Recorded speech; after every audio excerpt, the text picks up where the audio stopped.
Now, we understand again that because of certain negative beliefs, many of you find it difficult to actually let it go.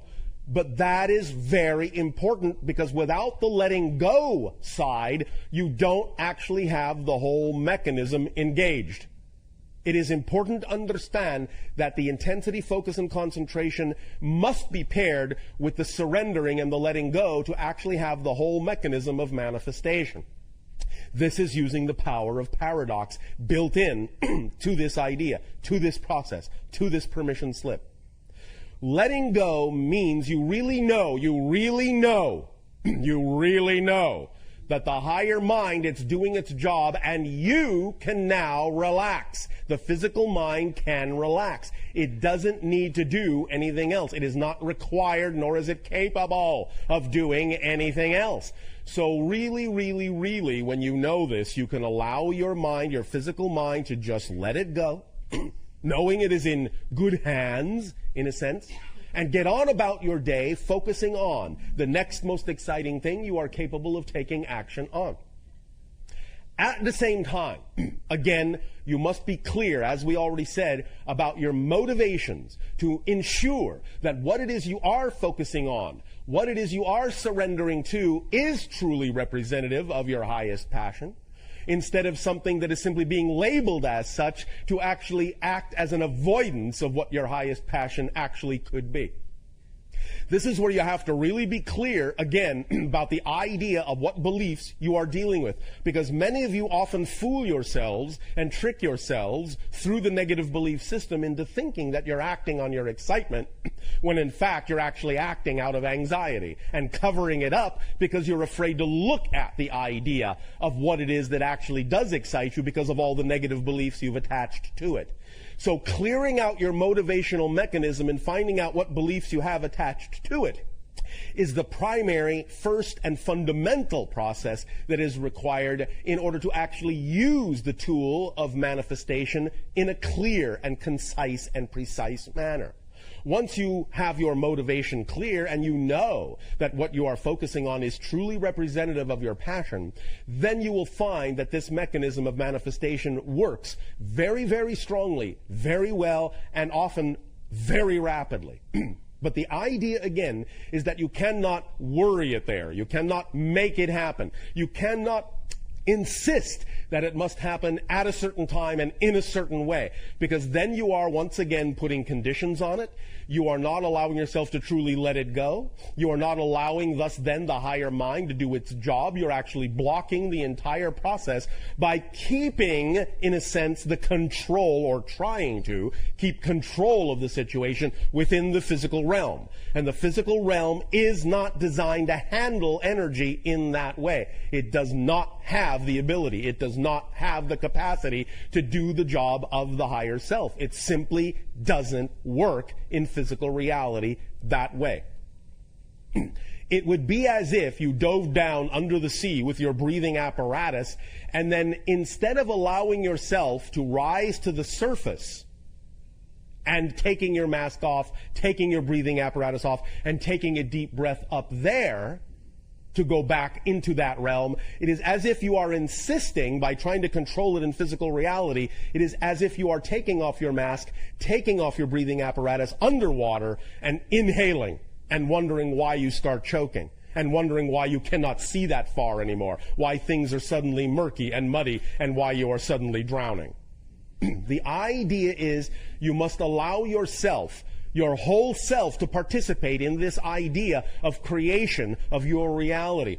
And you are not a whole self. You are not a whole person unless you allow the physical mind and the higher mind to work in concert.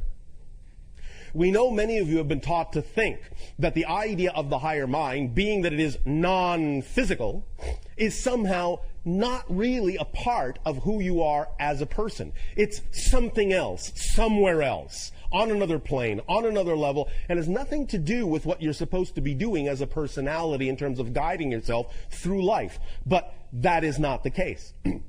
In order to actually move through physical reality as a whole person, you need the back and forth. You need to work in concert. You need a partnership between physical mind and higher mind so that you can actually function as a whole person and use each component in the way it was designed to be used, so that you can then allow the mechanism of manifestation and the creation of your reality to work in an effortless and aligned way with the idea of the vibration of yourself as a total being.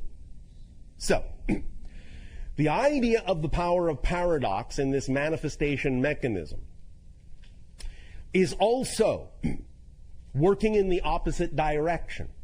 For as you allow yourself to have the intensity of focus on your highest passion, and you allow that energy to build up to a pinpoint, a white-hot pinpoint of concentrational focus and imagery and energy and emotional feeling, bringing it to that fever pitch, and then as you let it go, the idea that is moving in the opposite direction is the issue of concentration and expansion.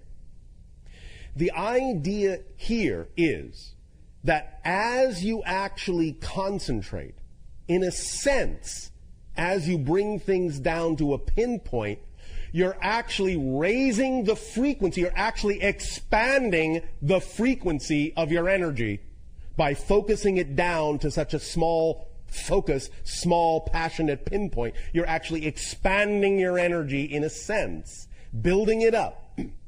In that sense, reaching out, letting it expand, because you are now focused solely on your passion, more in alignment with your true core natural self, so your energy will expand. As you let go, in a sense, the energy then collapses back to your physical self. But as it has done so, it is similar to what your physicists call the collapse of the waveform. What this means is, as you focus and as you concentrate, and as you expand and expand and expand your energy bubble, you are containing all probable ways of manifestation that are best for you, that could occur. You're expanding your probability net, and as soon as you then surrender and let it go, and that energy bubble collapses back down to your immediate reality, you are allowing the bubble to then automatically choose the highest probabilities that will actually help you bring the manifestation into your awareness. So this is the paradoxical mechanism, is as you focus, as you concentrate, as you, in a sense, narrow your field of view on the thing that you are most passionate about, you actually expand your bubble of energy probabilities. And as you let it go, as you release, as you surrender, you actually allow the bubble to collapse down to the most likely ways, the paths of least resistance that are there for you to bring the kind of synchronicity into your life that will most likely, most probably allow for that manifestation to occur in the most effortless, most rapid way possible.